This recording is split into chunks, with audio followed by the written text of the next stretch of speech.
perusakan gapura dan bendera merah putih di Maros. Disaksikan aparat, warga tuding. Ada pembiaran, developer diduga. Libatkan preman bayaran. Maros, Sulawesi Selatan. Jumat, 11 Juli 2025.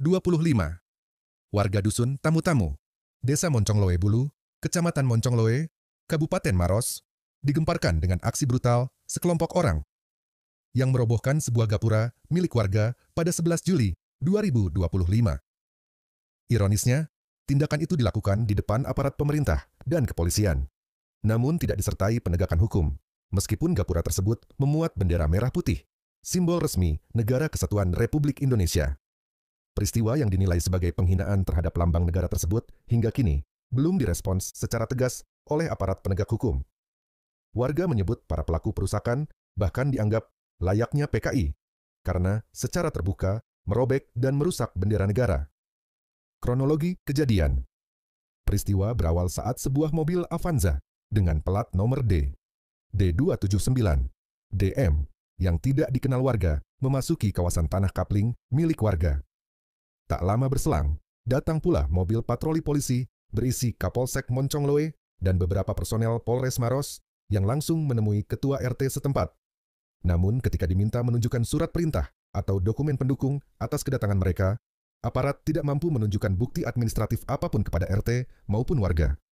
Selang beberapa waktu, datang seorang perempuan bernama Rahmi, yang disebut sebagai anak dari mantan pemilik lahan, yang kini sudah dibeli dan dihuni oleh warga.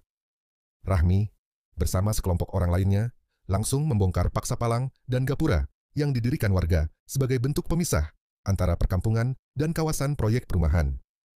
Pembongkaran itu disaksikan langsung oleh Camat Moncongloe, sejumlah petugas Satpol PP, serta aparat kepolisian, namun tidak ada satupun yang menghentikan aksi tersebut.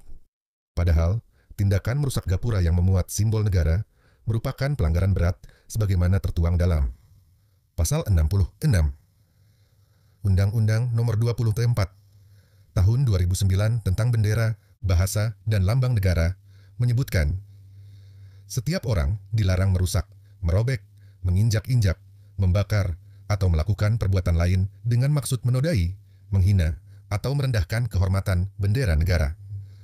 Tindakan merusak secara paksa tersebut juga dapat dikategorikan sebagai perusakan dan kekerasan terhadap barang milik orang lain secara terang-terangan sebagaimana dimaksud dalam Pasal 170 KUHP Ayat 1.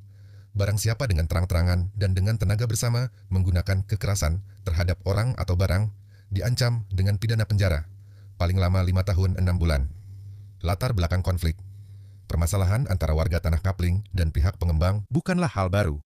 Konflik sudah terjadi sejak 2017 saat pihak pengembang PT Izahurum Sejati yang membangun kawasan The Mountain View Residence diduga menggunakan jalan perkampungan warga sebagai akses utama proyek tanpa seizin warga atau ada ganti rugi.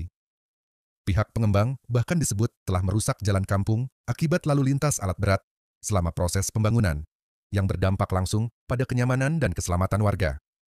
Janji pengembang untuk melakukan perbaikan jalan dan memberi kompensasi tak pernah ditepati hingga saat ini. Beberapa kali mediasi telah difasilitasi pemerintah desa dan kecamatan, namun tidak pernah membuahkan hasil.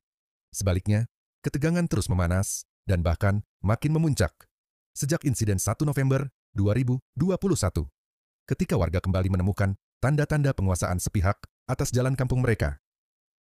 Warga menilai tindakan perusakan gapura, penyerobotan jalan, dan pengabaian janji kompensasi adalah bentuk pelanggaran serius terhadap hak kepemilikan dan integritas lingkungan pemukiman.